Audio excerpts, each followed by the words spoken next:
토토로를 막 끝냈어요, 지금. 자, 우리 그 시점으로 돌아가가지고 아직 센과 치히로도 없고, 하울도 없고, 그리고 붉은 돼지. 여러분, 붉은 돼지는 반하게 되실 겁니다. 붉은 돼지. 남자 주인공으로는 붉은 돼지의 그 돼지가 파시스트가 되는 이 돼지가 돼버리겠다.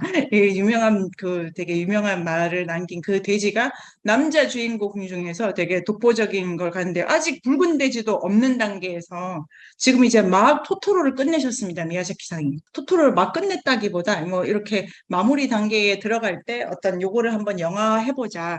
그래서 원래는 미야자키가 하실 생각이 없고 중간에 이제 다른 뛰어난 그림 그리는 분이 감독을 맡아 계셨는데 이거에 스폰서를 대줄 회사에서 미야자키가 감독이 아니면 돈 못 된다 이래가지고 미야자키가 그대로 이렇게 하시게 되고 원래 이제 연출을 맡았던 그분이 쫓겨나시게 되는데 그래도 이제 스즈키 도시오 이 프로듀서가 남아달라 그러니까 나중에 뭐 유쾌하게 집에 일찍 퇴근했더니 둘째가 생겼어 막 이런 농담으로 뭐 하면서 근데 그분도 이제 막 너무너무 그림을 잘 그리시는데 초반에 이렇게 이제 그 누군가 그리고 나가다가 중간에 미야자키가 확 가게 되면서 원래 이제 작화에는 키키가 이 마을에 도착해가지고 이게 바닷가지 않습니까? 바닷가? 여기 이제 해적선 같은 게 나타나서 해적선을 막 이렇게 구해가지고 이 마을을 구한 다음에 뭐 이렇게 끝날 예정이었는데 미야자키가 그게 뭔 일이냐고. 그게 리얼리티라기보다 이 영화를 왜 만드는 거에 대한 취지랑 좀 벗어난다라고 하시면서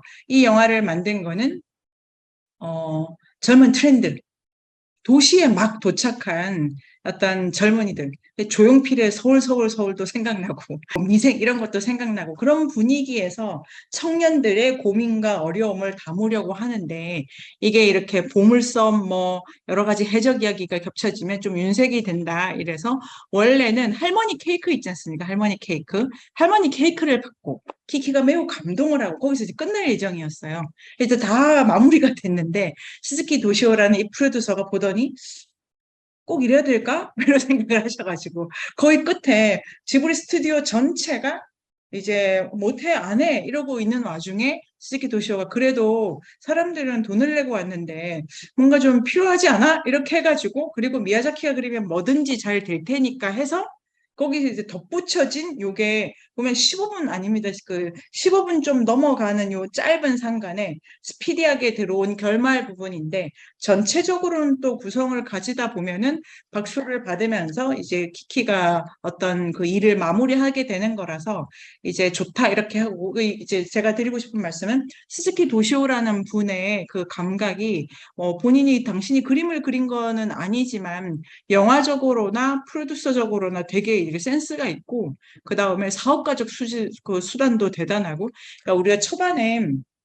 그때 그 조은 쌤께서 너무 영웅주의가 보인다 이런 질문을 하신 게 있어요. 나우시카를 할 때. 그리고 지브리 자체가 이렇게 미야자키 하야가 워낙 이렇게 비전이 좁으니까 막 가는 게 있지 않습니까? 그런데 중간중간에 제가 이렇게 아트북이라고 해서 그때 이제 강평 쌤이 선물해 주신 그 그림책 같은 거 보면 중간에 미야자키가 아주 많은 얘기를 듣고 있다는 느낌을 받았거든요. 근데 어떤 얘기를 듣고 자기식으로 소화할 수 있을 정도로 주관과 비전이 되게 이렇게 구체적인 거고, 그 다음에 이제 듣는 능력도 되게 뛰어나시다. 그것 중에 최고가 이 키키라고 생각이 듭니다. 결말이 이렇게 되게 달라진 거, 그런 게 하나 있고, 책 소개, 이 책이 이제, 책이 그냥 만져보면 얼마나, 비싸고 얼마나 좋은 책인지 제가 딱 알 수 있는데, 제가 이런 책 되게 좋아하는데, 이 책이, 이 책이 그냥 제가 뭐다 일본어여가지고 읽는 게 아니고 그냥 그림으로 보면 그때 뭐 당시의 티켓, 뭐 그때 당시 신문 기사, 그다음에 그 전후로 뭐 포스터에 그 샘플들 이런 게 막 있더라고요. 이렇게 그 어떤 작품을 둘러싼 사파들, 어떤 이야기들, 에피소드들이 물질적으로 잘 이렇게 스크립된 책을 제가 개인적으로 아주 좋아하는데 어찌아시고 이거를 주시고 그렇게 해서 이제 좋은 책이고 키키 앞부분을 봤는데 어, 여기 이제 잘 안 제가 이걸 못 구했는데, 요거 보이십니까, 여기요? 제가 이거를 찾으려고 정말 인터넷에 검색했는데, 없더라고요. 키키가 화장실 위에 앉아있는 장면이에요. 원래, 이거 아세요? 혜영쌤 아세요? 영화에는 없는데? 네네, 만화는? 영화에 없습니다. 네. 어, 그 키키가 그 화장실 안은 안 나오는데 네네. 문 닫고서 그 물 내리는 소리 네네네. 들리잖아요. 그 네. 장면에 있었을 것 같은. 네네네. 그 장면이 되게 인상적인 장면이라고 저는 생각을 하고, 오늘 이제 제가 준비한 것도 있지만, 그 후기가 아니, 뭐라 그럽니까? 선기라고 할까요? 앞에서 올라온 그 감상기의, 그 감상기 내용과 질문을 가지고 이제 제가 재구성도 많이 하게 됐는데, 어, 화장실 씬은 매우 중요한 씬이었다고 생각합니다. 화장실 씬은 매우 중요하고, 그게 성장을 한다는 거에 대한, 게 어떤 건지를 소녀의 입장에서 미야자키가 놀랍도록 포착한 장면이라고 생각을 해서, 그리고 제가 그것도 되게 좋았다 이런 거 있고, 인터넷 듣고 막 온갖 거 때려 찾아가지고 보니까 그 미야자키가 그러니까 이제 포스터 있지 않습니까? 포스터 중에 그 화장실 변기 위에 앉아 있는 포스터가 이렇게 그러니까 메인 포스터로 왔는데, 이게 이제 다 반대해가지고 반대하겠죠. 화장실에 앉아 있으니까.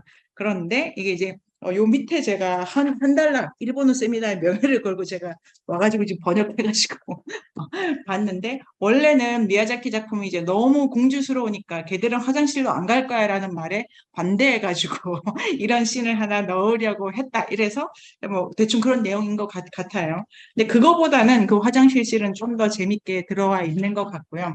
그래서 요 자료집 제가 진짜 좀 전에 들어왔는데 막 키키 부분만 막 침을 흘리면서 봐가지고 준비했던 거에 다른 맥락에서 또 드릴 수 있는 얘기가 많을 것 같고요. 원래는 키키와 포뇨를 묶었는데, 그게 이제 미야자키 하야오의 페미니즘 요 얘기를 해보려고 키키와 포뇨를 묶었던 것입니다. 그리고 포뇨가 다음 주에 보면, 포뇨는 그림적으로도 지금 2D를 승부한다라는 느낌이 들 정도로 되게 포부가 있는 그림이 있고, 공간이나 이런 게 리얼리티를 되게 중요하셔가지고, 지금 키키가 비행할 때 지도 들고 있지 않습니까? 요 정도 키키 마을도 조감도가 다 나와 있고 다 나와 있는데요.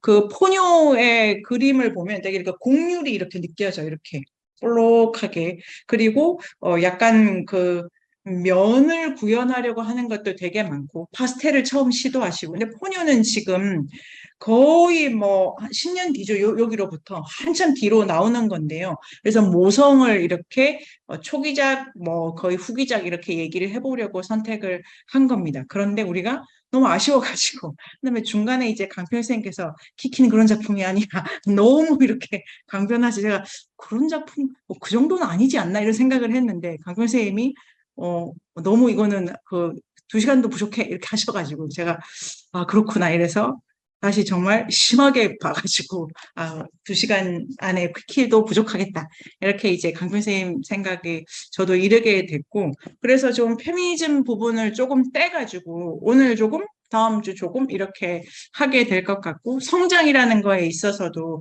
그 인어공주 모티프가 있지 않습니까? 포녀가 원래 인어공주고 워낙 여성 캐릭터를 많이 그렸기 때문에 포녀가 제작되고 인어공주를 모티프로 했다는 거가 공개됐을 때 사람들이 아마 주인공이 남자애일 거야, 더 그릴 여자애가 있을까 이렇게 생각을 했는데, 어머 또 이렇게 한 부분도 있고, 포뇨가 물의 이미지를 너무 많이 쓴 거고, 전체가 엄마 이렇게 되어 있기 때문에 모성성이 이제 폭발한다 이래서 극찬도 받고 아주 극혐도 받았던 작품입니다.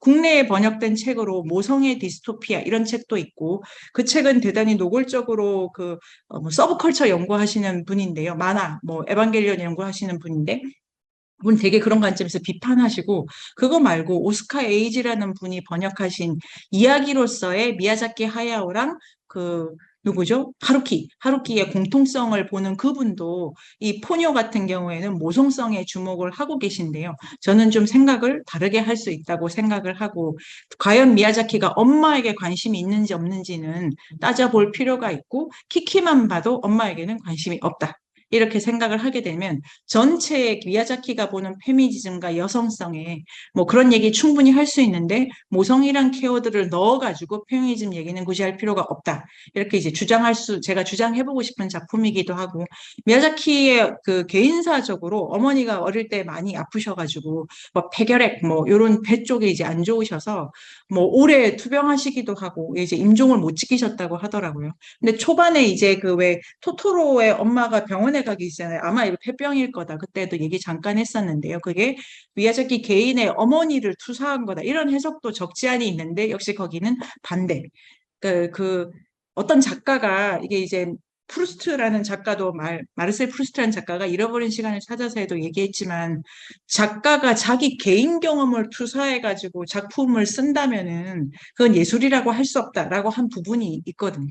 그러니까 이 예술을 하거나 창작을 한다는 게 초반에 우리가 이제 애니메이션이라는 게 비전을 구현화하는 작업이다. 그래서 자기 무의식과 끊임없이 대화한다. 이런 거를 제가 조금 말씀드리고 싶었었는데요. 그런 관점에서 보면 자기 엄마상을 그리거나 내가 원했던 엄마상을 그린다고 하는 거는 미야자키 작품의 여성성을 너무 소박하게 해석을 하는 거다라고 생각을 해서 이제 모성론에 대해서 이제 애초에 저 8강으로 8회로 계획했을 때는 모성의 반대 뭐 이거 하려고 했었는데 오늘은 이제 그거 말고 키키의 뭐 여러 가지 국면을 얘기를 할 수 있을 것 같습니다. 이 작품이 또 음악도 되게 발랄한 음악 들어가지고 그 음악 들으면 왠지 밥하고 싶어지고 그러시나요? 저희 정말 오늘은 밥할 시간이 없었는데 그래도 미야자키의 제자가 밥은 해야지 밥은 이래서 막 계란을 구우면서 아 시간 없다 밥 해야지 막 찢어지는 저를 느끼고 이제 좋았는데 연구실 도착했더니 선물처럼 이 책이 와 있어서 역시 밥을 잘해 아무 인가 없는데 이렇게 생각하는 게 이제 재밌는 거죠. 키키를 가보도록 하겠습니다. 키키는 이제 이게 그 지브리의 역사상 여기를 찍고 이제 지브리가 다음 때로 넘어간다라는 평가도 있는데요. 여기가 이제 되게 계기가 돼가지고 원래는 작품성 이런 걸 찾았는데 이 스폰서를 해줬던 도호라는 영화 배급사가 있었는데 아니 왜 그 니네 수익 자신 있어 이런 거 묻는 게 스즈키 도시오라는 그 프로듀서가 너무 자존심 상해가지고 아니야 이제 내가 스폰서와 투자를 받아야 되겠다 이래서 그 원래 그 붉은 돼지 있지 않습니까? 붉은 돼지. 붉은 돼지는 그 유명한 잘의 기내용 방송을 이렇게 찍고 돈 벌고 막 이런 계획도 하려고 했던 작품이고, 요거는 일본에 가면 그 빨간 고양이가 그려진 택배회사, 이게 원래 이제 특급편이라고 하는 그 메이커 자체가 이 저작권이라고 하나요? 그 라이센스가 이제 그 택배회사에 소속돼 있어가지고 그래서 거기에다 그럼 스폰서를 해줘 이렇게 하고 뭐 이런 여러 가지 비하가 있고 여기서부터 미야자키 하야오의 이 지브리가 돈이 이렇게 그 이제 영화 제작에 있어서도 돈이 쭉 올라가게 되고 그리고 키키가 토토로보다도 대박을 친 작품입니다. 키키를 두고 지브리의 이 전개에서 보면은 물론 뭐 나우시카도 너무너무 훌륭했는데 블록버스터다라는 말을 키키를 가지고 하게 됩니다. 이걸 가지고 블록버스터라니 너무 신기하시죠? 여기 뭐 우리가 아는 막 그런 거 아니잖아요. 왜 블록버스터일까요? 돈을 많이 벌어서? 네, 그렇습니다. 자, 요게 이제 돈을 막 벌기도 하고 이 안에 그려진 여기 이제 미야자키 하야오가 여기 키키의 미야자키 하야오 나온 거 아세요? 키키의 미야자키 하야오가 나와 있습니다. 그래서 여기 있습니다. 여기 이 책에 나와 있던데요. 이 사람이 미야자키 하야오다. 그 제가 이런 어떻게 아시고? 시계탑에 있던 사람? 아닙니다. 그 미야자키 자기가 자기를 그리진 않았을 거고 아마 스태프 중에 한 명이 몰래 밀어넣었다. 자, 이게 어디 있냐면은 마지막에 지금 딱 아실 거예요. 마지막에 빗자루 빌려준 할아버지가 텔레비전 보면서 저건 내가 빌렸어서 할 때 오른쪽 상단에 미야자키 하야오가 있습니다. 여러분 그게 지금 이 책을 보니까 동그라미 쳐가지고 미야자키 하야오다. 본인은 몰랐을 거다. 그다음 하울도 이게 이제 그러니까 미야자키 하야오가 비행신도 좋아합니다. 비행신도 좋아하고 어떤 좋아하는 씬 같은 거가 많이 이렇게 있는데요. 그 중에 하나가 맙신이라 그래가지고 군중 있지 않습니까? 뭐 이게 군중들이 모여가지고 우르르 돌아다니는 씬도 되게 잘 그리는데 요 씬은 이 키키의 군중씬은 다른 군중씬과 다릅니다. 하울의 군중씬 기억나시죠? 하울의 군중씬. 이 키키를 두고 미야자키 하야오 영화에 없는 배경 설정이다라고들 합니다. 뭐냐면은 그런데 이제 그 군중씬 같은 거를 대단히 좋아하는데 이 키키에 대해서 미야자키 하야오 작품 중에 배경적으로 공간적으로 보면 이런 특징이 있습니다. 전쟁 씬이 하나도 들어가지 않는 작품입니다.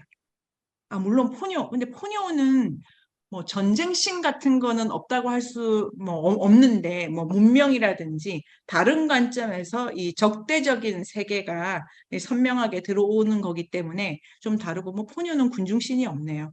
전쟁이라고 하는 걸 되게 좋아하는데 표면적으로 미야자키 하야오가 전쟁이 없는 공간을 만든다 이렇게 되어 있고 여러분 그래서 이 키키가 그 앞선 후기 말고 앞기 앞에서 쓴 이 감상문이 너무 좋았고 댓글도 다 너무 좋았는데 이 성장이 약간 딜레마가 있습니다. 약간 전쟁이 있는 데에서 성장하지 않고 전쟁이 없는 데에서 성장을 하게 됩니다. 키키가. 그렇기 때문에 어떤 이제 더 힘든 부분이 있는데요.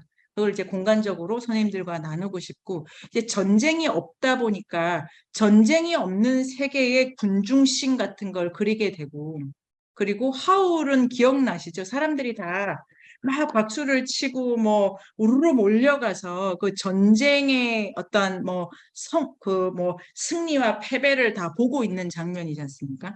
군중신 이런 게 바람이 분다 이렇게 들어가면 더 이렇게 군중이 안 나와도 어떤 음산한 기운이 사람들이 무리지어 있을 때 나오는데요.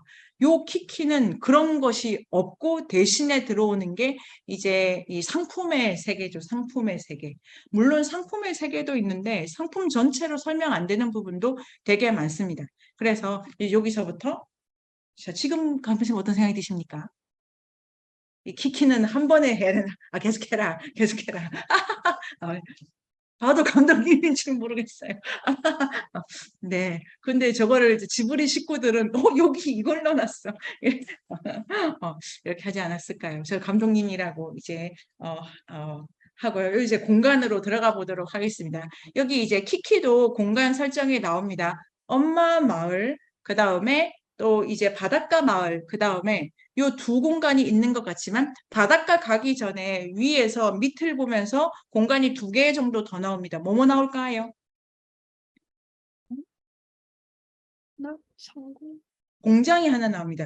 이렇게 비상하고 나면 공장이 나오고 그 다음에 이제 그 자기처럼 수련이 끝나가는 마녀를 만나고 그 밑에 약간 유흥가 같이 그런 네온 사인이 반짝이고 사랑점 본다 이렇게 되어 있지 않습니까? 이게 나니까 공간이 멀리 떨어져 있는 것 같지만 자 공간의 이동으로 보면 한적한 시골 호수마을에서 공장을 지나서 아주 소도시죠. 그 도시가. 그래서 뭐 인근 도시일 수도 있고 거기를 지나가지고 이제 강평 선생님께서 막 저에게 그 기차신에 되게 강평 선생님 기차신을 왜 좋아하셨습니까? 기차만 보라고 그것만 아니, 해도 2시간짜리 내리셔가지고 제가 아니, 좋았어. 아니, 막 좀 이래. 너무 멀리 가니까 네, 기차가 왜 계속 등장할까? 기차를 우연히 타게 되고 네네네. 타려고 탄 게 아니라 우연히 네, 타게 되고 기차를 타면 시간이 지나면서 거기 잠깐 잠이 들게 돼서 굉장히 먼 거리를 가게 되는 거잖아요. 네네네. 네. 여기서 그래서 더 그게 붙여보겠습니다. 어떤 기차를 단절이 탔다는 것부터 얘가 지금 기차는 정시에 출발했습니다. 지금 이제 앞에 감상문이 너무 이렇게 분위기가 너무 좋아가지고 막 이렇게 성장은 좋은 거야 막 이렇게 이제 찬미가라고 마지막 기현쌤이 정말 찬미스러워 이래서 제가 이 맥을 끊어버려야 되겠어. 충분하다 칭찬은. 그래서 이제 암울한 버전 이렇게 오늘 준비했는데 오늘 어두운 얘기 많이 할 것 같고요. 기차를 타고 가잖아요. 그리고 그 마을에 가면 마을 뷰가 어떻게 되냐면은 바닷가가 이렇게 나옵니다. 새가 나오는데 새가 나오고 저 마을에 그러니까 그 갈 때 이렇게 롱 뷰로 기차가 이렇게 꺾어지면서 기차에서 이륙하지 않습니까? 얘가 지금 뭘 하는지 느낌이 오시죠? 얘가 도시에 들어가면 기차 위에서 날아오르고 있고 기차는 타임테이블이 제일 중요하고 그 도시는 시계탑이 제일 중요하다고 제가 생각했습니다. 계속해서 이렇게 업뷰를 보여주고 오소노의 빵집에 키키 쪽이 바다를 보지만 관람 간삼자 입장에서 키키의 방을 보면 뒤에 시계탑이 있습니다. 그리고 톰보의 그 비행기 터지는 것도 시계탑에서 터지는 거죠. 제일 처음 말을 나누는 사람도 시계탑의 할아버지. 지금 이게 시계탑이 그 도시의 그러니까 가운데 있고 그래서 이 도시 자체가 시계탑이 제일 중요한 거고 시계 단위, 계산, 돈, 장사 이렇게 다 연결이 되고 기차 자체가 시간을 이렇게 중시한다라고 해서 계산, 그러니까 멀리 간다는 강평 쌤 말씀에 완전히 동의하고 근데 이 먼다는 거에 데리고 가는 건 빗차 타고 그 빗자루 타고 간 게 아닙니다. 요런 부분이랄까? 그 마녀라는 게 어떤 존재인가라는 미야자키가 모든 작품마다 다른 정의를 내리고 있고 요 작품에서는 하울에 없는 정의도 이렇게 많이 얘기해 볼 수 있는데요. 마녀가 되게 시대착오적이죠. 마녀가 있는 마을에 지금 전반적으로 무시간적인 공간은 아닙니다. 전쟁이 없지만 시간이 흘러가지고 변한다고 하고 엄마의 공간에 엄마는 그러니까 고치지 않습니까? 사람을. 돌보고 그런데 이게 제때에서 끝나겠죠 이렇게 되고 그 다음에 그 얘가 지금 마녀인데 다음 달에 다 보름달에 맑을지도 몰라 그래서 라디오 듣는데 일기예보 틀려 거기에서는 이렇게 뭔가 이것 안 맞는 거죠 이렇게 만약에 마녀의 힘이 지배적이고 주도적이면 일기라든지 뭐라든지 이런 게 이제 끌어갈 텐데 거기서 약간 뭐 버그가 난다고 할까요?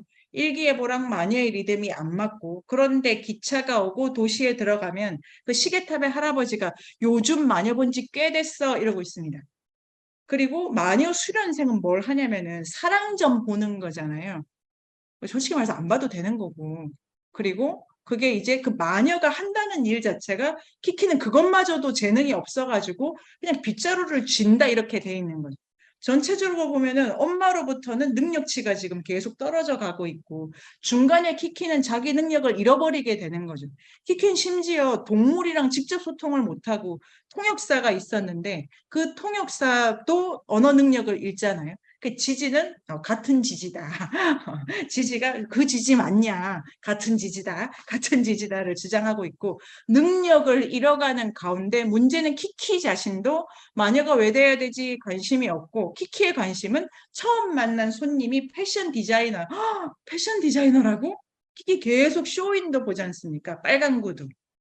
그러니까 키키도 마녀이고 싶지 않고 이 전체적으로 시간은 종말론 묵시록적이고 그러니까 어떤 이제 끝을 향해 가는 그런 거를 서서히 깔고 가고 키키 친구들 보면 알 수 있습니다. 키키 친구들. 키키 친구는 오소노 그 베이커리죠. 그분도 이제 그 되게 복잡한데 그 오소노 같은 경우에는 엄마를 대체한다고도 볼 수 있죠.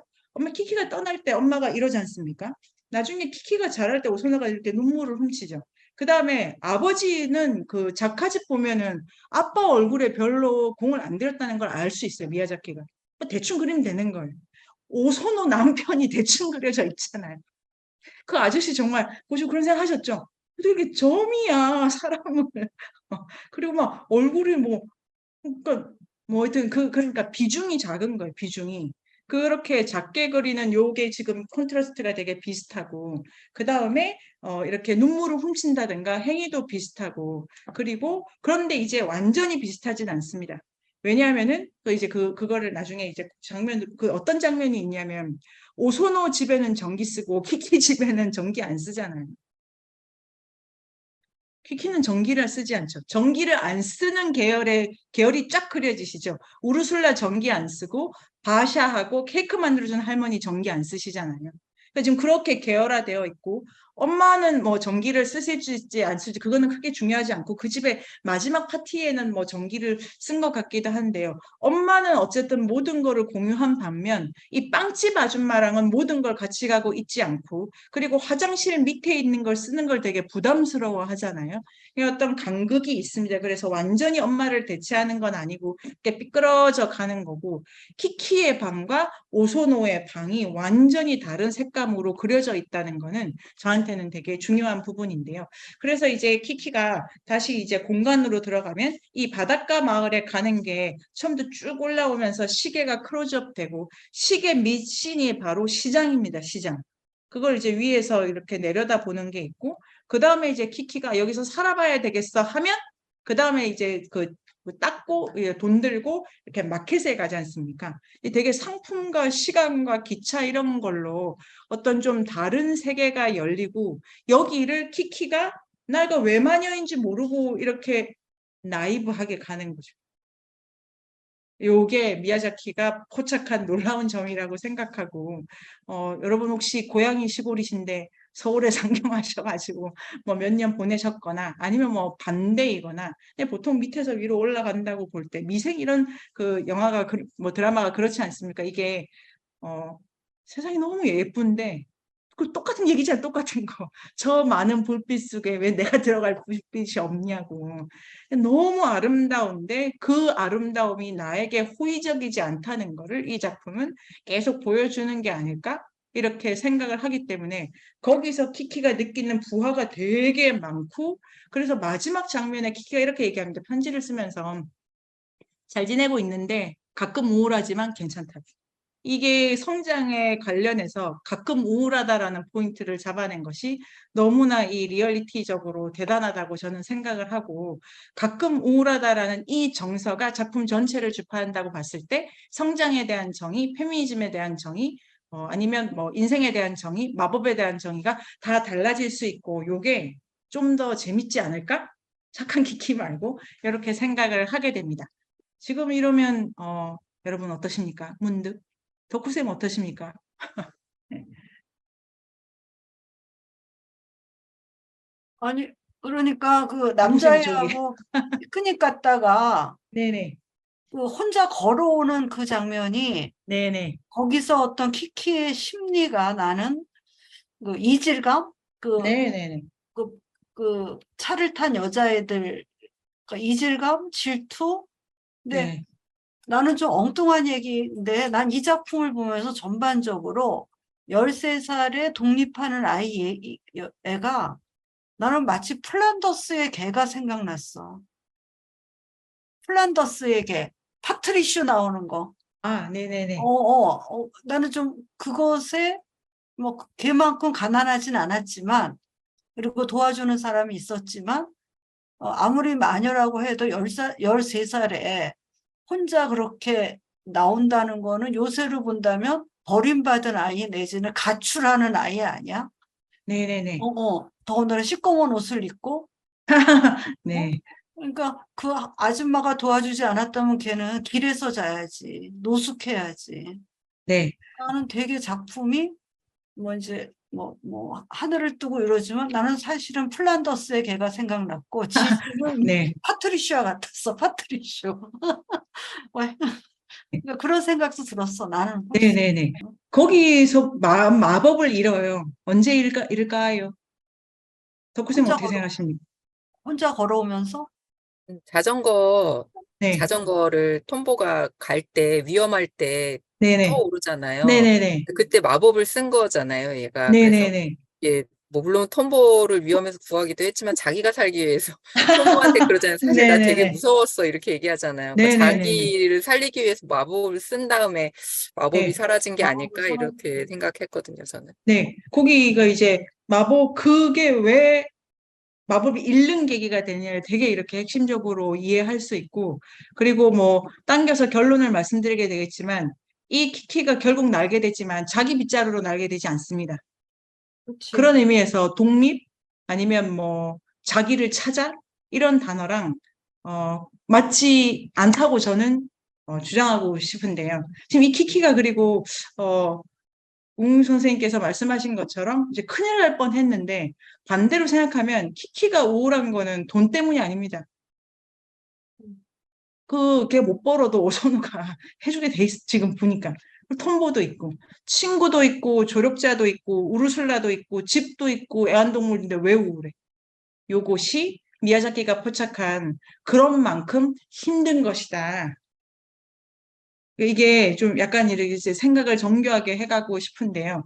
얘는 도시에서 환영받지 못할 수 있었던 아슬아슬한 선을 타긴 했지만 호의와 적대를 이렇게 가르지르면서 결국은 그 빵집에 이르게 되죠. 요까지. 이게 만약에 요 씬이 뒤에 들어가고 앞에 고생을 많이 하는 이야기라면 이게 되게 이렇게 이제 힘든 성장기가 될 텐데, 빨리 빵집에 들어갔고, 그리고 그날 저녁이 해 떨어지기 전에 들어갔지 않습니까? 지지가 계속 여기 안 돼, 딴 데 볼 거야? 얘기를 계속 하고 있는 와중에 여기 이제 오소노를 만나가지고 빨리 들어간 거죠. 그때부터 왜 이렇게 우울한 거야? 이게 이제 저의 가장 큰 궁금함이고, 그리고 그 우울함이라는 게, 저는 저한테는 이해 못할 정서는 또 아니었어요. 제가 풍족하죠. 그리고 책도 있고, 연구실도 있고, 친구도 있는데, 가끔 우울하거든요. 이 풍요하고, 키키는 그리고 엄마 빗자루 타고 오고, 그다음에 아침을 준다. 제가 그 설정에, 처음에는 너무 심한데, 그런 생각을 했고, 그런데 아침도 주는데 왜 이렇게 우울한 거야? 와, 키키의 모든 관심은 구두, 옷, 신 여기 있기 때문에 처음에는 미야자키 하야가 되게 이거를 비판적으로 접근하고 계시다라고 생각했는데 그 인터뷰집이라든지 그리고 제가 이제 계속 이거를 이제 돌려보는 어떤 장면에서 그리고 실은 그렇죠. 우리가 만약에 아까처럼 전쟁이 있다. 아니면 내가 이제 내가 집안을 일으켜야 돼. 이러는 무게가 하나도 없이 능력을 그래도 난다는 거예요. 나 받고 도착한 데서 좀 나를 환영을 안 해준 거지만 그래도 빨리 들어갔고 어떠한 여유죠요. 그리고 키키의 모든 배달 품목은 하나 빼곤 다 파티용품이에요. 근데 지금 이 세계라는 게 대단히 여유 있는 세계라는 걸 알 수 있고, 여자들이 보낸 건 다 파티용품이고, 그리고 그 애들이 얼마나 싸가지 없는지 아시죠? 그 디자이너인 이모가 준 고양이 인형 개 주잖아요. 그 다음에 할머니 청어파이 안 먹잖아요. 그런데 남자 어른이 무거운 짐 가지고 온 거 있잖아요. 그것도 아니 얘가 이걸 들란 말이야 이런 생각도 제가 들기도 하지만 그분이야말로 현실적인 거고 그러니까 페미니즘이라고 하는 게 지금 여성들이 그려가고 있는 요 작품의 세계에서는 대단한 물질적 부호 위에서 이렇게 부유하고 어지러워하고 그런 와중에 키키한테 그 친구가 애들이 지나가는 말 기억나시죠? 쟤 벌써 돈 벌어. 이게 이제 결정타인데요. 미야자키 하야오가 보는 이 성장의 문턱, 이게 아마 일본이 고도 성장기 그런 것도 있을 수 있고, 이게 80년대 후반 이런 거니까. 풍족하다는 거에 막 들어가가지고 이 어떤 업되는 기분에 미야자키 하야오가 찬물을 끼얹고 싶으셨던 건가? 이런 생각이 드는 걸 보면 공간에서 캐셔가 돈 줄 때 밑에 쓰레기통 가득 차 있는 거 나오지 않습니까? 그게 구글에 미야자키 디테일 치면 그것도 나오는데 디테일이라기보다 돈통과 쓰레기통을 같이 넣어 놓은 거죠. 그리고 쓰레기통이 더 크고. 그러니까 이게 그러고 여러분 다시 이제 시계탑 겨우 봤어요. 시계탑을 보고 다시 하늘로 붕 날고 밑을 보면 너무 예쁘잖아요. 장난감처럼 초콜릿 상자처럼 너무 깨끗하고 너무 예쁘고 너무 안정적이고 사람들이 좋은 레스토랑 가고 지금 그 마을에 어떤 그늘진데도 그려져 있지 않고 물론 예술 작품이 정치적이어야 된다 이게 빈자나 좌파나 그런 걸 다뤄야 되는 문제 아니지 않습니까? 감각적으로 우리의 어떤 상식에 균열을 내느냐가 이 예술가한테 가장 큰 문제일 텐데요. 이게 표면적으로 보면 너무 매끈하고 깨끗하고 귀엽고 아름다운 세계인데 그 안에서 이제 빵집 갔어요. 빵집에 가가지고 빵집에 가서부터 키키가 들어가 있는 그 방이 이제 미야자키가 생각하는 어떤 부분이죠. 그 방은 일단 전기가 들어오지 않는다. 전기가 들어오지 않고 그 방에 선생님들 생각해 보시면 어떠신가요? 키키가 엄마 집에서 짐 쌀 때 기억나시죠? 거기서 이리로 하루 만에 오는 하루는 딴 데서 잤네 기차에서. 근데 24시간 안에 여기 들어오는 거잖아요. 그 방이 얼마나 그게 부유한 방은 아니지만 그 엄마 마녀가 책이 꽂혀 있고 키키는 책 한 권이 없어. 아니 어떻게 제가 키키 방에 얘는 책 안 봐? 막 이렇게 생각을 하게 되는데 책이 아니에요. 책이 있었는데 책이 없고 인형 장난감 그 선반 위에 그 다음에 돌돌돌 말린 종이 같은 거 여기 이렇게 그 단지 안에 깨끗이 정돈돼 있고 추억과 기억이 잘 쌓여진 거고 키키 바구니 쌀 때 흰 수건, 흰 속옷 이런 거 막 챙겨 넣지 않습니까? 아니 그때 샴푸 샀더니 샴푸 또 사고 제가 얘 낭비가 심하구나. 가져온 샴푸는 다 썼나? 막 이런 생각을 하기도 했는데요. 그런데 이 키키 방에 아무것도 없잖아요. 키키 방에 가구가 들어오는 거는 한참 뒤입니다. 그 화덕 옆에 뭔가 선반 같은 게 들어오고 그 선반이 안에 뭐 들어있는지 그 천으로 가려져 있고 아픈 키키 위에 그 그림 엽서 2개 있는데 그 그림 엽서에 뭐가 그려져 있는지 안 들어와요. 그런데 키키가 출발했던 자기 방에는 그림이 그려져 있고 오소노의 방에도 그림이 그려져 있고 그림을 되게 장식으로 많이 썼는데 키키 방에 아무것도 없다. 아, 얘는 돈이 없어서 라고 보기에는 그러니까 꾸밀 수 있고 장식할 수 있지 않습니까? 근데 물론 창밖에 화병이 하나 놓여 있죠. 키키의 그 창문 밖에. 근데 집안에는 가장 기본적인 생필품이 있는 거고 그리고 준 이불 받고 이게 이제 제가 읽은 것 중에 키키 방에 침대마저도 나무로 그려봤더니 너무 초라해가지고 침대는 철제다. 아, 제가 그런 걸 읽으면서 예술가는 정말 대단하구나, 디테일이. 그래서, 그런데 거기가 이제 먼지로, 그러니까 너무 어둡잖아요. 그러니까 어떻게 저렇게 그 아기자기하고 귀엽고 상냥하고 밝고 따뜻한 세계에서 그 24시간 안에 이렇게 어두운 데로 들어온다. 이런 거고. 그러니까 성장이라고 하는 것이 우리에게 아, 이런 거구나. 미야자키 하야가 되게 급진적이고 절대적인 반절 같은 거고. 그럼 그때서부터 이런 생각도 들고. 그런데 이제 키키를 잘 보면은 교육을 되게 잘 받았다는 걸 알 수 있는데 한편 또 되게 톰보한테는 또 되게 뭐 사춘기라서 뭐 그럴 수도 있고 기본적으로 얘 또 왜 이리 제가 지금 나쁘게 얘기를 일부러 원래는 되게 좋게 막 글도 쓰고 했는데 그 올라간 글이 너무 따뜻해가지고 아니야 참으로 나도 이렇게 한 건데요. 인사를 잘하잖아요. 자기한테 잘해준 사람, 자기한테 귀한 사람, 그리고 도착하자마자 인사하잖아요. 교육은 매우 잘 받았다는 걸 알 수 있는데, 그런데 이 키키가 여전히 어떤 나이브함이 있죠. 이럴 줄 몰랐던 얼굴이잖아요. 그러니까 그게 엄마는 그거를 가르쳐 주지는 못했네요.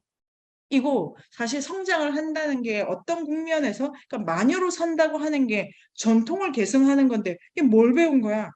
이렇게 하면 마녀다움을 갖고 이 도시에 온 것도 아니죠. 그냥 이제 나는 것밖에 없는 거예요. 그래서 아, 엄마가 약만 드시라.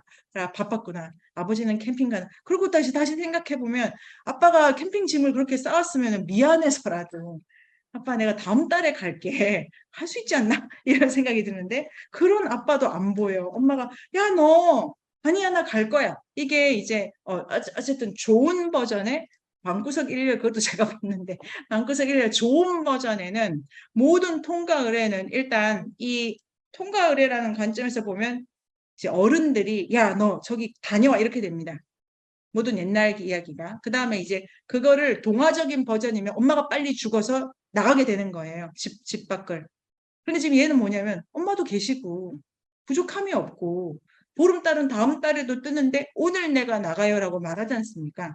그럼 이제 되게 적극적이고 독특하고 강인한 면모가 있고 또 이 부모들이 괜찮아라고 하는 이 가벼움 이런 건 되게 이렇게 그 윤종신이라는 가수가 이렇게 이제 적극적으로 평가를 하시기도 하시더라고요. 이제 그런 거는 되게 좋죠. 근데 그 다음부터 시작되는 국면에서 이 키키의 본성이 드러난다. 키키는 이 사랑이 저기서도 생각될 거라고 생각해가지고 도착해서 제가 누구예요라고 하는 이런 게 뜨아하지 않습니까? 환대받지 못한 거에 대해서 되게 초조해한 다음에 자기를 도와준 통보에 대해서 이게 통보가 어른이라도 그랬을까? 제가 막 가설을 세웠는데 만만하니까 뭐 이렇게 잘해주는 만만하니까 나쁘게 대하는 거잖아요. 소위 말해서 못된 짓 한 거잖아. 이렇게 이제 제가 해석을 해보기도 하고 아 톰보 자 곁다리로 톰보를 그릴 때 미야자키 하야가 돌아다니면서 인기 있는 남성의 조건은 무엇이냐? 일단 그 이제 지브리의 그 직원들이 일단 똑똑해야 된다. 유머 감각이 있어야 된다. 그 다음에 뭐 여러 가지 그 사건 사고를 막 잘 쳐야 된다. 약간 껄렁껄렁 해야 된다 이랬나 봐요. 그런데 미야자키 하야오가 지브리 직원들을 다 둘러보면서 여기 있는 사람들은 머리가 나쁘고 안 껄렁껄렁하고 유머가 없네. 인기가 없구나. 막 이러면서 이제 톰보가 탄생을 했는데 톰보도 캐릭터에 비하면 좀 약하고 저희 애들이랑 이제 같이 봤는데 엄마 저런 남자애들 요새 진짜 싫은 거 알지? 제발 집착하잖아 집착해. 싫다는데 왜 안 떨어져? 이러면서 아 이게 톰보는 인기 없어졌구나 요새. 톰보는 별로다. 지금 세대를 잘못 탔다. 이렇게 되어 있는데 그 톰보가 도와주잖아요. 도와주는 게 지금 감당이 안 되는 거. 그럼 누구한테 환대를 받으려고 했는 거지? 이게 되게 모호하게 설정이 돼 있다. 그런 방식으로 이제 도시에 들어가게 되고, 자, 이렇게, 자, 시계탑, 그 다음에 여러 가지 막 비교가 되시죠? 미리의 쌤 어떠십니까? 네. 저는 영화를 볼 때는 그 전에 그 하야오가 전해주고자 하는 메시지가 아주 강렬했는데 이번에는 좀 그냥 아이들이 좋아할 만한 저희 아이들이 되게 좋아해서 애들이 좋아할 네네네. 만한 애니메이션이겠다라고 했는데 그 성장이라고 하는 거에서는 되게 가혹하다, 잔인하다라는 생각을 좀 했거든요. 다시 돌아오지 못하는 성장이잖아요. 보통 통과 의례하면은 저희가 어떤 과정을 거치고 다시 뭔가 돌아오고 이러는 과정이 있는데 돌아오라고 말은 했지만 엄마도 안 돌아가고 거기 계속 사는 거고 네네네. 가면은 안 돌아오는 건데 너무 부모도 그렇게 보내고 떠나는 키키도 돌아오지 않을 작정으로 떠나는 거에 대해서 이런 통과 의례를 사회적인 어떤 맥락에서 일본 사회는 이해를 하나? 뭐 이런 생각을 좀 하게 되었어요, 저는. 네. 그 리얼리티를 따지면은 아마 이제 제가 본 뭐 그런 것도 있고, 어, 여러분, 우리는 어머니에게 돌아갔나요? 뭐 이런 질문을. 나도 나의 엄마로부터 전화도 안 하고 만나지도 않고 소식이 끊어진 지 오래더라고요. 그러니까 이렇게 물리적으로 돌아간다는 문제가 아니라면은 성장이 뭘까? 지금 아니, 그런데, 저는 그 네, 미리의 쌤이 그 잔혹하다. 그래서 저는 사실 달님 얘기를 듣고 되게 깜짝 놀랐던 게, 이 굉장히 리얼리티가 그냥 있다고 저는 생각했어요. 왜냐하면, 그 일본 사람들이 뭐 우동 하면은 몇 대 우동 하잖아요. 우동하고 뭐 이렇게 하듯이 그냥 마녀니까 계속 그렇게 그 일본의 특유한 좀 약간 그게 내리로 그 세대를 이어서 하는 거라고 그냥 대충 그렇게 그냥 톡법으로 그냥 하고, 그다음에 맨 처음에 이제 와가지고 그 오소노의 그 집에 그 옥탑방 같은 데잖아요. 그러니까 건축물 대장상으로는 용도가 그 창고인 거지. 그렇지, 원래 그렇지. 아니면은 예. 그러니까 원래 그 용도가 없고 그냥 비어놓은 곳이잖아요. 그러니까 네가 청소하고 가려서 먼지 거의 창고로서 원래는 주택의 기능이 아니기 때문에 그게 전기가 당연히 안 들어올 거고. 그리고 처음에 그 시골에서 도시에 와본 사람은 알잖아요. 저도 그때가 그 생각이 났는데 이거 오면은 그냥 그게 당연하다고 생각한 거예요. 너무 오래돼서 기억나는. 그러니까 다 뭐 단칸방에 그냥 반지하에 살지 그렇게 생각한 거예요. 옥탑방에 살지. 그래서 얼마 전에 저희 조카들이 막 뭐 젊었을 때 너무 어렵다고 그래서 제가 야 젊었을 때는 다 단칸방에 사는 거야 그냥 이렇게 얘기했거든요. 그래서 그거를 어떻게 보면 그냥 리얼리티가 굉장히 그대로 거의 현실적이다 그냥 이렇게만 생각했는데 선생님 말씀하신 시계나 이런 걸 보니까 그 의미가 되게 많은데 그냥 리얼리티라고 저는 생각했던 것 같아요. 네. 그게 만약에 시즌 2를 또 그 제안을 주셔서 그것도 제가 깜짝 놀랐는데, 와, 네. 사실 2회가 늘어나가지고 전 거의 끝났는데, 다시 달려가지고, 지난주에 되게 좋기도 하고 너무 마음이 무겁더라고요. 어떡하지? 근데 시즌 2, 이거는 또 했는데, 이 리얼리즘 있지 않습니까? 리얼리즘. 도대체 리얼리티란 뭔가? 이거랑 여러 가지를 또 쓸 수 있겠구나. 근데 이게 그 심리적 리얼리티를 어디에 맞추고 있는가? 여긴 다 가짜죠, 지금. 여기 요 세 개라는 게. 이게 뭐 여러 가지 짬뽕이 되어 있는 거고, 이런 세 개는 없는데, 어떤 데서 이게 왜 그 당시에 젊은 여자들에게 너무 인기를 찾냐면, 표면적으로는 당시 일본 여성들이, 젊은 여성들이 좋아하는 유럽이 다 나와서, 그 다음에 뭐 재미가 있어서, 뭐, 키키 뭐 좀 신기하니까, 이게 이제 제가 찾아본 거는 그게 주인데, 잘 보면 이 어떤 문턱을 넘어가는 사람이 느끼는 부하 이런 거랑 그냥 진짜로 우리가 어 그런 말을 우리가 어떤 수준에서 해야 될지 생각해야 되는데 밥을 굶지 않는데 왜 이렇게 지금 우울하고 어렵고 그리고 이 막 그 정서적으로 되게 예민하고 폭력적으로 되게 그러니까 정서적 폭력에 대해서 되게 지금 올라가 있지 않습니까? 이런 거에 대한 미야자키의 촉이랄까? 그 방이 너무 어둡다는 것이, 이게 이 도시적 삶, 아니면, 그러니까 마녀라서 부모를 떠나온다. 이게 이제 1차적으로 큰 재미. 그런데 그냥 내려놓고 보면 부모를 떠나고 내가 내 세계를 만들어내야 되지 않습니까? 근데 그거에 전통의 압력도 받고 도시의 압력도 받는데 키키가 원하는 건 전통이 아니에요.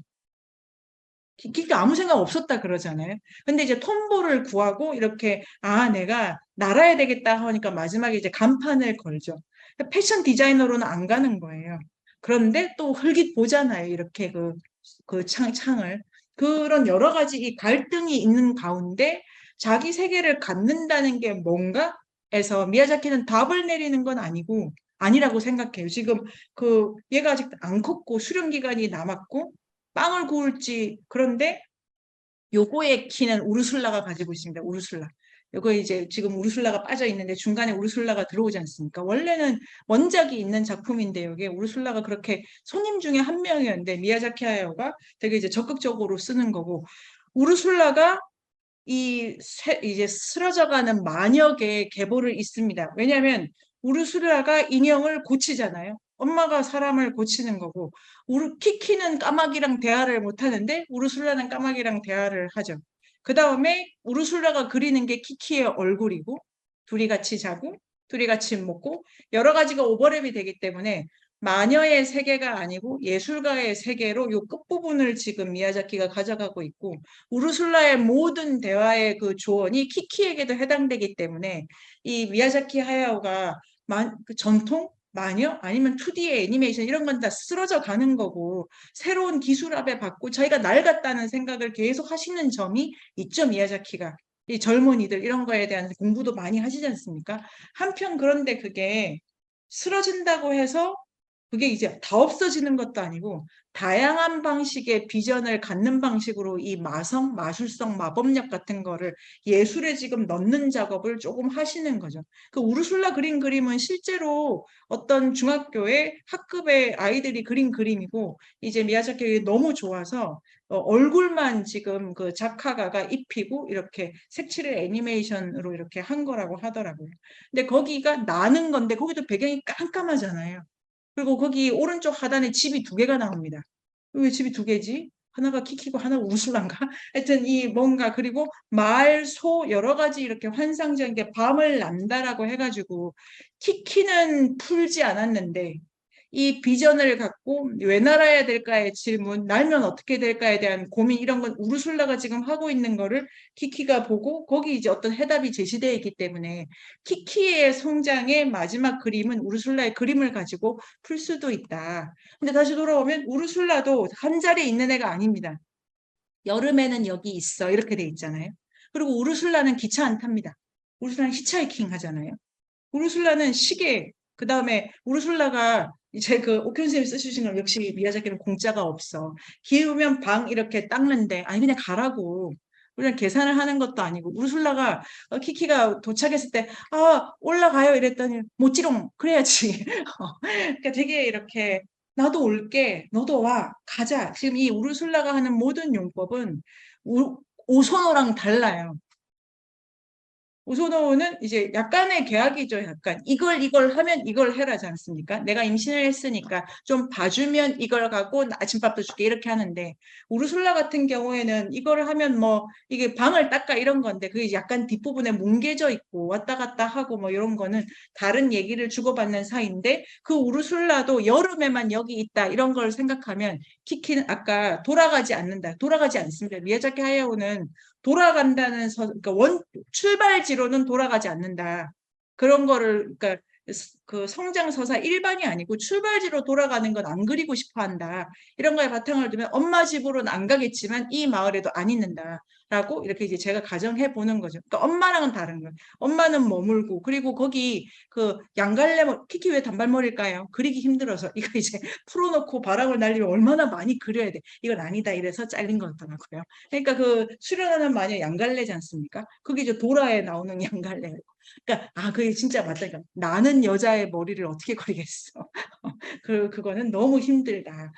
그게 아시죠? 아시타카가 칼 옆에 차고 있잖아요. 말 탈 때마다 칼이 흔들리는 거 그리느라고 죽을 뻔했다는데.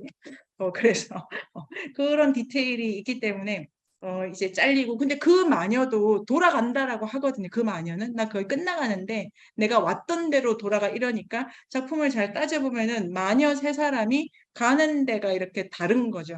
키키는 우르술라의 계열을 더 따라간다고 볼 수가 있고 그러면 아까 뭐 페미니즘의 모성성 누구를 계승하냐 문제에서 엄마는 되게 많이 거리를 둔다라고 저는 이제 해석을 하고 싶고요.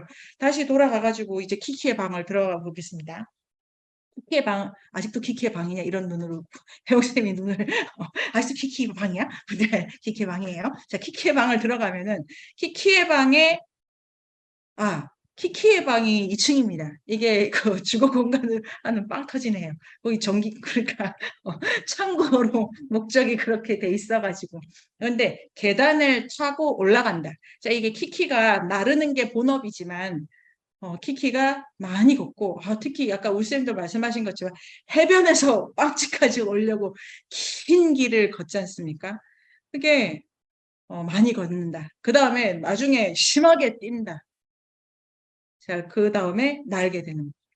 마법을 읽고부터는 많이 걸어야 되고, 많이 뛰어야 되고, 날게 되는 거예요. 처음에 물어보잖아요, 톰보가. 처음 날 때 어땠어? 기억도 안 나. 워낙 잘 날았대. 근데 지금은 이 모든 과정을 그런 게 하나 있고, 그리고 그냥 메타포적으로 해석하면 미야자키 하야오가 나는 걸 되게 중요시 하는데, 그 모든 그림에 그 스팀펑크라고 해가지고 동력학적인 거를 막 표현하려고 어떻게 나냐고. 그게 지브리 박물관의 1층에 가면은 지하 1층인가요? 거기에 여러 가지 뭐 영사기 이런 것도 두고 막 작동하는 거를 도처에 이렇게 배치해 그 둔다고 하더라고요. 그거 자체가 이게 누가 움직이고 어떻게 돌아가는지가 난다는 것보다 더 중요하다. 이런 거죠. 그런 의미에서 키키는 걸어야 되고 달려야 되고 그런 다음에 비로소 날 수 있다는 것을 알아가는 과정이기 때문에 그러니까 이 중간에 마법을 잃는 포인트 아까 혜영 선생님 포착해 주신 거기부터가 성장이 지금 본격적으로는 시작이 된다라는 포인트로도 그 포인트 볼 수 있지 않을까 해서 다시 이제 키키방으로 가면은 키키방에 들어가면 계단을 이렇게 올라갑니다. 이게 되게 재밌는데 처음에 도시에 들어갈 때 키키에게 허락된 공간이 별로 없습니다. 경찰이 바로 나오지 않습니까? 그 다음 또 경찰이 삐뽀삐뽀해서 도망가잖아요. 그러니까 마녀와 경찰은 같이 갈 수가 없고 이게 토토로의 경찰신을 포함해가지고 미야자키 하야오가 사이 뭐 아니면 이 공권력 이런 거에 대한 되게 불쾌함 같은 게 있고 그리고 이제 이런 것도 있는데 이 작품의 남자들은 다 비리비리하거나 쓸데없거나 이렇게 돼 페미니즘적으로 보면은 자 남자 처음 만나는 할아버지 그 할아버지는 나중에 이제 담소 상대가 됩니다. 나중에 되는데 처음에는 어서와 그러니까 웰컴 해주신 거고 뭐 그걸 큰 일이시네요. 그런데 그러니까 노인 이런 것도 이제 전체적으로 얘기할 키키가 가진 시간이 그래서 약간 조금 도시의 시간이랑 안 맞아요. 키키가 계속 시간 맞추려고 하는데 간당간당하게 맞추고 키키가 애호한 사람들은 시계가 안 돌아가거나 시계가 없거나지 않습니까? 그게 이제 시계탑이 있는 마을에서 약간 삐그덕거리고 있기 때문에 그래 경찰이랑 이렇게 어떤 질서 법 이런 게 중요한 사람들이랑 처음에 안 맞고 그리고 이제 그 빗자루를 타고 내려가려고 하는데 찻길이라서 혼나잖아요. 그래서 이제 제가 본 거는 키키에게 허락된 공간은 골목인데 나중에 막 가다가 톰보가 야 가! 이러면서 톰보가 코너 돌아가니까 골목에서 올라가잖아요. 근데 그 골목에서 이렇게 보는 샷 있거든요. 그게 저는 이 작품에서 되게 키키의 그 방 외에도 정서 상태를 보여주는 샷인 것 같은데요. 우리도 다 있죠. 이게 심리적으로 내가 좀 우러러 보게 되고 골목에 있고 막다른 건 아닌데 이게 지금 갇혔다는 느낌을 받기도 하고 이제 어떻게 하면 이거 돌아갈 수 있나라는 그런 느낌이 든 경험이 인생에서 어떤 때에 있지 않습니까? 골목 안에 내가 하늘만 봐야 될 때 그런 걸 되게 잘 구현해가지고 키키에게 허락된 공간은 도시 안에서 찻길이 아닌데 마지막에 찻길에서 빗자루 타지 않습니까? 그게 이제 그러니까 전체적으로 제가 마무리를 되게 잘 한 거고 중간에 키키가 이제 처음으로 돌아가면 이제 들판에 누워 있어서 이제 가야지 하면서 키키가 다 그 개구멍 같은 데로 나와요. 자 처음에 어디냐면은 숲에서 이렇게 약간 조금 파인데 또랑물 같은데 그 다음에 저 뒤편으로 호수가 보이는데 그러니까 철책은 아니고 담인데 담이 쌤들 보시면 아십니다. 여기 담이 하나 무너져 있죠. 거기를 넘어오고 시골길을 달릴 때 나무 사이에서 튀어나옵니다. 그래서 이게 키키가 쓰는 공간 자체가 틈새 공간이고 작고 그런데 도시에 와서도 남들 다 다니는 길은 갈 수 없고 그러니까 남들 아무도 안 다니는 길 하늘이거나 남들이 닫아놓는 길 말고만 자기에게 허락된 거죠. 이렇게 하는 와중에 움직이고 있다는 거여서 이 도시에 왔지만 되게 외롭죠. 아무도 없는데, 그리고 특정한 누군가만, 큰 길을 다니지 않는 사람만 다니는데 움직이게 되지 않습니까? 그렇게 하다 보니까 이 아름다움과 이 공간적으로 되게 소외가 느끼겠다 하고 보면 키키가 있는 집 자체가 골목이죠, 골목이. 그러니까 이게 약간 그 골목 같은 데 위에 있잖아요. 그거를 그 차 주차 공간이라고 설정이 돼 있는데, 근데 그 골목이 이렇게 뚫린 게 아니고 그 차 때문에 막혀 있고 주로. 그래서 우르술라가 올 때 거기 이렇게 그 약간 가려졌다가 짠 나타나지 않습니까? 그러니까 키키가 쓰는 공간과 주어진 공간이 도시 안에서는 좁고 그 다음에 어둡고 그리고 높고 이런 데에 들어가고, 나중에 그런데 이제 바닷가에 간다는 건 이제 아주 크게 나가는 거고, 도시 바깥에 나가고 거기서부터 다시 생각을 천천히 해보고 마법도 써보고, 그래서 이게 도시 안에서랑 그 바깥이 이제 많이 다르다, 이런 생각도 하게 되네요. 요 그 공간 그 다음에 이제 키키방, 아직 키키방이 이제 할 얘기가 또 나왔네. 키키방에서 깜짝 놀라서 이러다 흰 고양이 되겠어. 이러다 흰 고양이 되겠어 하는데, 그 여기 있지 말자고 고양이가 계속 얘기하니까 이 둘이 오래 갈 리가 없는 게, 말이 이렇게 계속 어긋나고 중간에 그 키키가 고양이 버리잖아요. 기다려. 인형인 척을 해. 뭐. 근데 그 개에 대해서 저분이 잘해주셔서 이거 너무 좋죠. 키키가 못 알아들어가지고. 키키가 까마귀 말 못 알아듣잖아요. 근데 까마귀랑, 그 지지가 야단치는데, 까마귀가 바람이 곧 분다고 했어. 요거를 그 할머니, 케이크 할머니가 똑같은 말 합니다. 바람이 곧 분다고 했어. 그 할머니가 기억이 왔다 갔다 하세요. 그런 거랑 이제 그 할머니가 이렇게 이제 차원이 좀 특별하게 있는데, 그 키키가 이제 키키 방에서 잘까 말까 이렇게 고민을 하다가 있을까 말까 했는데, 창밖에 바다가 보이잖아요. 바다가 보인 바로 옆에 패션 디자이너가 물 주고 있었잖아요. 이게 되게, 제가 그 장면을 나중에 발견하고, 아, 패션 디자이너는 왜 저기 살아야 되는가. 그러니까 바다, 뭐 이런 생각도 해보게 되고, 그런데 바다가 있기 때문에 거기 있고, 그런데 이렇게 됩니다. 이제 제가 제 눈에 걸린 건데요. 화면에서 키키의 방을 바깥에서 볼 때는 시계탑이 저 뒤에 있는 거죠, 뒤에. 왜냐면 키키 창문은 바다 쪽으로 향해 있으니까. 그러면 저 끝에 이제 시계탑이 있는 게 됩니다. 근데 키키 방 안에서는 바깥을 이렇게 볼 때 그 창문이나 문이 지방 공간에 비해서 비율이 그렇게 크지가 않다고 생각해요. 이거는 하울이 청 쓰는 거 보면 알 수 있는데, 하울에서 창문은 되게 크게 씁니다. 그러니까 바닷가 그 씬 같은 거 기억나시죠? 뭐 바닷가 마을에 창문밖에 바로, 그래서 소피가 보고 막 그러니까 바다를 되게 좋아해요. 그래서 포뇨의 바다도 갑자기 나온 바다 아니고 모성이라기보다 여러 가지 바다 차원이 있고, 그리고 우리 센과 치히로 할 때도 눈물도 물이다. 그것도 있고 물의 그 계열이 있는데, 키키의 창문 자체가 그 바다가 그러니까 적극적으로 바다를 막 제시한다기보다는 어둠이 강조돼 있다고 제가 생각을 하게 됐습니다. 그 다음에 고양이, 그래서 방을 별로 안 꾸민다. 이 전체가 되게 어둡다라는 부분에서 이 성장이라고 하는 게 계속해서 자기 욕망을 어디 비춰봐야 되기도 하고, 자기에게 자문해야 되기도 하고, 딱히 힘든 일은 없는데 너무 힘들고, 완전히 환영받지 못하고, 그렇다고 뭐 안 환영받는 것도 아니고, 여러 가지 사이에서 엉거주춤하게 계속 있다가 자기의 본 능력 날 수 있다. 이것만 나중에 웃지도 않잖아요. 엄마가 초반에 그래도 웃어야 돼 이렇게 했는데, 나중에는 그냥 신드렁해져가지고, 그리고 톰보 전화 받을 때 이제 전화하지 마. 이거 기운이 빠져가지고 막 처져 있고 웃음을 잃어가잖아요.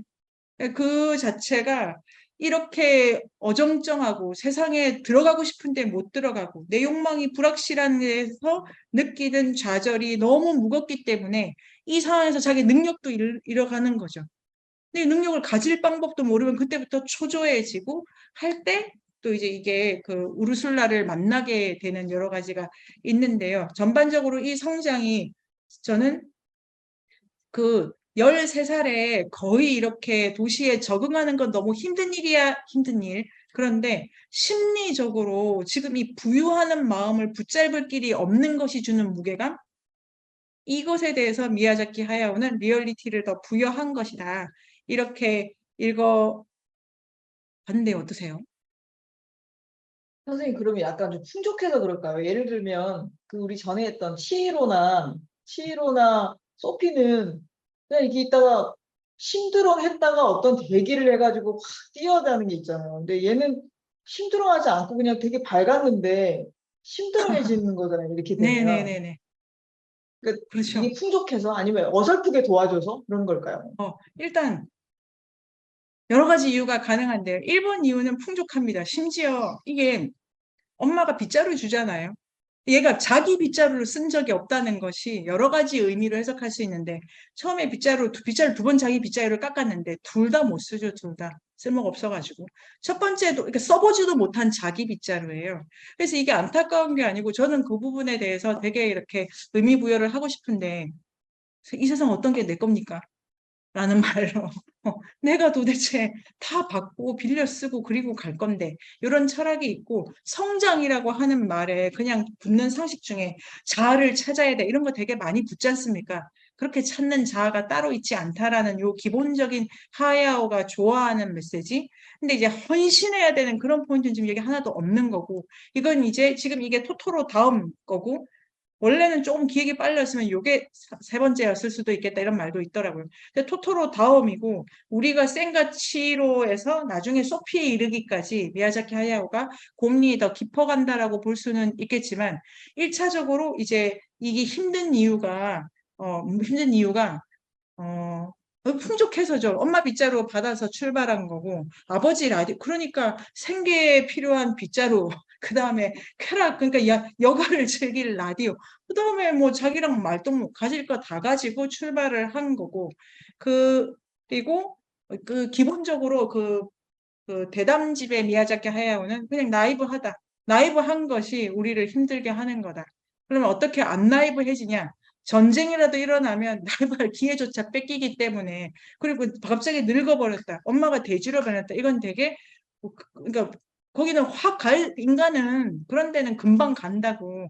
그런데 정말로 여유 있는 이 시대에 그러면 너무 그 리얼한 느낌이 드시죠? 선생님들, 우리 각자의 주변에 자식도 있고 후배도 있고 이렇게 많은 능력을 지고 부모로부터 재능도 미모도 다 받은 청춘들이 힘들어하는 모습도 보고 물론 이제 극도의 어려움 속에서도 힘들어하는 청춘이 있는데 시대 자체는 지금 이 어떤 부유함 여기 그러니까 그래서 지금 이 부유하다는 게 정신적 빈곤과 연결이 되어 있지 않습니까? 이 여기가 물질적으로는 되게 부유한데 정신적으로는 이 나이브함 그러니까 사고의 부족, 고민의 부족. 그러니까 지금 키키가 자기 수련하러 가는데 아무 생각 없이 나 그냥 아무 생각 없었어라고 말하잖아요.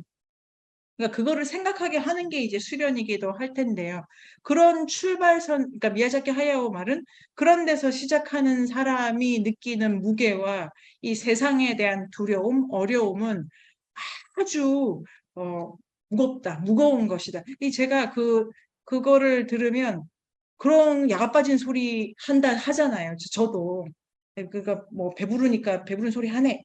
저희 애들한테 이게 지금 밥 다 해주니까 지금 이런 말을 이렇게 하는데 그렇기 때문에 그런 것이 주는 힘듦이라는 거는 얘기할 수 있는 문제고 이게 이제 되게 일찍 포착을 하신 점이 있죠. 그러니까 물질적 풍요와 정신적 빈곤 때문에 키키가 어렵다라고 미야자키 하야오가 그 아트북 초반에 이 기획서 같은 데 있었고 그리고 저의 그 키키의 방 그다음에 결정적으로 키키는 돈 때문에 힘들어하는 것이 아니다라는 그 해석에 따라 가지고 키키는 물질 때문에 아니면 그 키키가 톰보 때문에 힘든 것도 아니고 잘 보면 키키가 그 많은 친한 사람 그 누구도 키키한테 나쁜 사람이 없잖아요. 지금 이제 우리가 했던 선악이 없는 세계야. 이게 뭉개지면 이런 거 아닐까요? 선악도 없고 다 좋은 세계야. 그렇게 나쁘지 않아요. 경찰도 뭐 적당히 나중에 뭐 인사하는 사이가 되고 그 다음에 여기 해코지 하는 사람은 없잖아요. 그냥 위아래로 좀 훑어본 거지.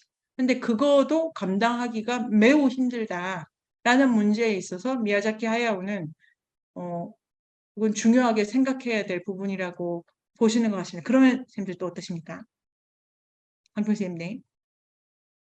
제가 답이 아니, 되셨어요? 저는 한편으로 아까 계속 무슨 그 빵집 있잖아요, 빵집. 선생님, 아까 네. 그 빵집이 약간 이제 골목에 있고 좀 후미진 곳에, 그러니까 제 생각에는 키키의 방 자체는 되게 창고 같고, 아까도 말씀해 네네. 원래부터 주택으로 기획되지 않았기 때문에, 네. 기본적으로 빵집이면 사람이 와야 되잖아요. 그러니까 네네. 아주 번화가는 아니더라도 우리도 생각해보면 빵집이 어디 굉장히 후미진 곳에는 숨어서 있을 수는 없기는 하잖아요. 근데 거기에서 네네네. 보면 나름 그 앞에 그 골목 중에서는 좀 넓은 곳에 있고, 그러니까 네. 가시성이랄까? 그러니까 네. 충분히 그쪽 상가에서는 제일 좋은 네네네네. 자리고, 그다음에 네. 거기에 약간 그 다리에서 그 멀리서 바라보면서 그 쪽쪽이 그 전대줄 때 보면 네네네네. 이게 넓은 곳에 이 위에서 이렇게 있기 때문에 네. 상당히 제가 생각했을 때는 그 빵집 자체는 네. 좀 넓고 사람들이 그러니까 광장처럼 쓸 수 네네. 있는 좀 골목 중에서도 좀 넓고 좀 굉장히 가시성 있고 빈번한 곳에 있다고 생각을 해요. 네네. 장사 잘 되는 집이죠. 키키가 중간에 오프 뛸 수 있을 정도로 아침 저녁 장사가 잘 되고, 아침에 그 집 빵 보셨습니까? 빵? 아침에, 그리고 그 아저씨 있잖아요. 빵 굽는 아저씨가 키키 화장실 가는 시간에 옷 다 입고 나왔잖아요. 그럼 키키보다 일찍 일어나시는 거예요. 해 뜨기 전에 일어나서 일하는 근면한 사장님이 계시는 훌륭한 빵집이고. 그러니까 아침, 저녁으로 손님이 계속 많고, 단골도 많고, 중간에 그 젖꼭지 주러 간다 했을 때, 아니, 딴 빵집 안 가? 저 손님을 붙들어도, 아, 진짜 빵이 맛있나 보다. 이렇게 생각하는데 들어간 거죠. 상품 중에서도 왜 빵이냐, 이런 생각도 제가 해보기도 하고, 그 먹음에 대한 지브리나 미야자키 생각이 있으니까요. 그런데 제가 그런 의미에서 요거를 공유하고 싶습니다. 바닷가 마을 다이어리. 이래가지고, 이게 보이시죠? 네. 이게 이겁니다. 이거를 얘기하고 싶은데, 이게 메인 포스터입니다. 최종적으로 선택된 게, 포스터 2개입니다. 하나가, 키키가 여기 지금, 여기 있네. 날고 있으면 밑에 마을이 보여주는 포스터하고, 요 빵집 포스터 2개가 최종적으로 선택이 된 것 같아요. 그런데 이제 여기 이 책에 이 여러 가지 샘플이 있어서 좋았는데 화장실은 없었고, 화장실은 이제 하려고 그랬는데 미야자키가 이거 안 된 거고, 이거에 대한 선생님들의 해석이 궁금합니다. 이 지금 어제인가요? 오늘 제가 하루 종일 그 우리 카페 메인에 걸어뒀는데요. 이 포스터에서 느껴지는 정서랄까? 어떠세요? 그러니까 그런 정서죠, 뭐. 정말 그 뭐야, 전쟁도 없고, 뭐 나를 해코지 하는 사람도 없고, 도시에 다 도와주고, 마녀도 법을 지켜야 돼. 얘 법을 지키면 얘는 규칙을 지키면 네네네. 아무런 문제가 네. 없는 그런 사회고, 빵에 전시된 빵도 정말 풍요롭고, 근데 얘 네. 얼굴 표정은, 아니, 이게 뭐지? 그런 표정 있잖아요. 내 네네네. 마법 능력이, 나 도시에서 오면 진짜 그렇게 하찮게 느껴질 것 같아요. 내 능력이 자체가. 그리고, 거기서 오는 어떤 교리가. 네. 아, 그러니까, 이게 다, 뭐, 하는데, 화려하고 하는데, 이 상태에서 어떻게, 좀 우울했어요. 어떻게 돌파구를 찾지? 네네. 그, 이거 근데 말고 다른 아니 버전은 상쾌하게 비상합니다. 그러니까 이제 2개가 다 있는 건데, 요 빵집에 대한, 수정쌤 이 빵집 어떻게 생각하십니까? 우리 집이다. 그, 그 빵집 밑에 뭐, 유리창에 밖에 네네네. 풍경이 보이네요. 네네네. 이게 이제 네. 갇힌 거죠. 갇혀 있고, 바깥을 보는 거고. 또 어떤 생각이 드세요? 뭐가 보이십니까? 그 빵이 너무 크고, 그렇죠. 뒤에 네. 있는 빵이. 그래가지고 제가 이거 이제 이 포스터를 옆에 놓고 이 컴퓨터에 포스터를 띄워놓고 텔레비전 넷플릭스 틀어가지고 저렇게 큰 빵이 장면에 나오냐 안 나오냐를 제가 찾았어요. 지금 저 정도 크진 않아요. 중간에 보면 뭐 크게 나는데 지금 그 빵이 얘 얼굴보다 훨씬 크다도 있고 그 다음에 하여튼 빵이 지금 그 빵이 어둡죠, 어두워. 원래 오선은 빵집보다 지금 어둡게 그려져 있고, 물론 이제 지금 빵 파는 시간 아니고, 아래쪽에 유리창에 빨간 옷을 입은 애가 지나가고 자동차 지나가지 않습니까?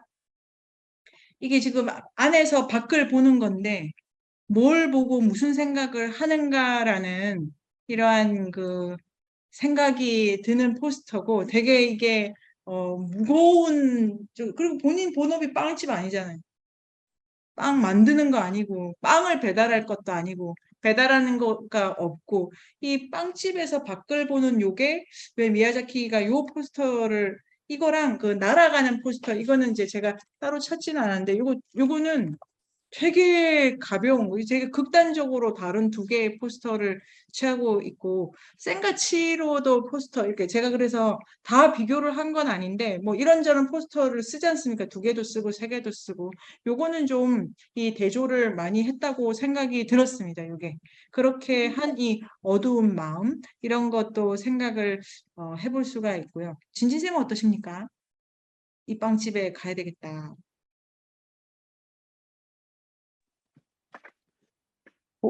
뭐라고 하나로 이렇게 이야기하기 좀 어려운 것 같은 그런 느낌도 좀 있고요.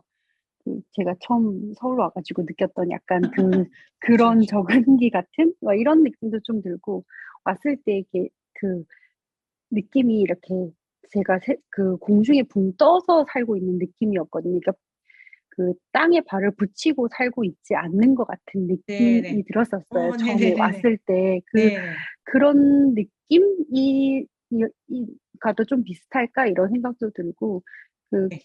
좀 전에 포스터에서 키키가 이렇게 멍하게 있는 그 모습이 키키가 이제 쇼윈도에 있는 그런 이제 뭐 예쁜 옷들 이런 거를 볼 때 그 표정 같이 느껴지기도 해요. 그래서 뒤에 있는 빵이 뭐 빵으로 그리긴 했지만 네. 뭐 드레스, 신발, 막 이런 그런 상품을 조금 상징하는 걸까라는 생각도 들기도 하고, 그러니까 뭔가 빵이 되게 가득 차 있고 크게 그려져 네네네. 있는 게, 네. 뭐 풍요로운 어떤 그런 물질의 도시 그런 모습을 상징하는 걸까라는 생각도 들기도 하고, 저는 이제 선생님 이야기해 주신 거랑 또 그런 생각도 좀 들긴 하는데 그 도시에서 왔을 때 키키가 되게 소외되고 이렇게 어디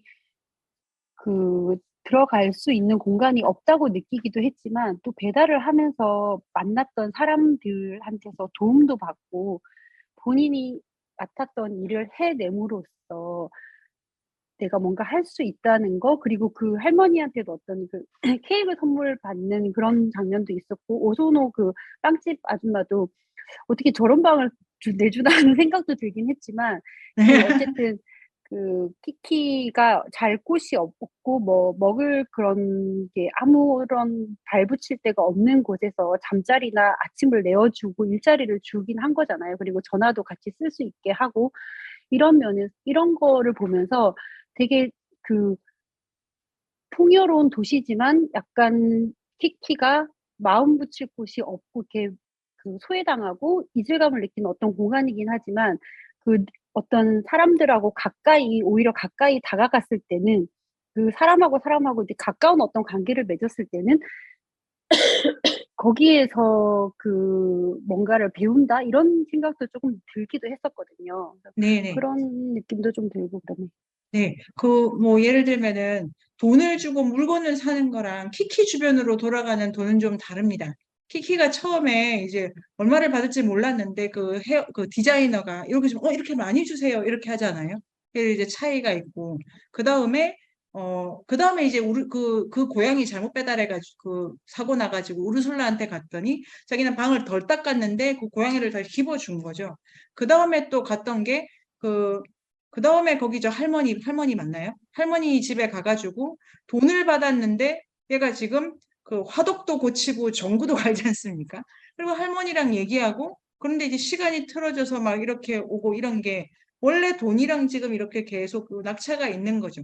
그렇게 하고 또 어디 배달한 거죠. 그러니까 제대로 무게를 달아가지고 배달한 그 아저씨 시간에 딱 맞춰가지고 그게 아닌 거는 이렇게 다른 방식으로 키키가 지금 돈과 관계를 맺고 있다는 점에서 그 다음에 이제 마지막에 오소노가 그리고 자기가 만든 빵을 톰보한테 갖다 주라고 부탁하는 거 있잖아요. 자기가 이거는 전혀 다른 거죠. 그래서 키키를 주변으로 돌아가는 이 딜리버리 서비스가 관계와 돈에 있어서 다른 그거를 맺게 하는 역할을 하고 있습니다. 하고 있고, 그리고 톰보랑도 그런 방식으로 연결된다는 점에서는 인상적인 부분이죠. 그런데 이제 계속 생각해 보는 거예요. 키키가 이 돈으로 정말 이게 이제 제 눈에 그렇게 비친 건데요. 키키가 정말 원하는 게 뭐라고 미야자키는 해석을 하는가?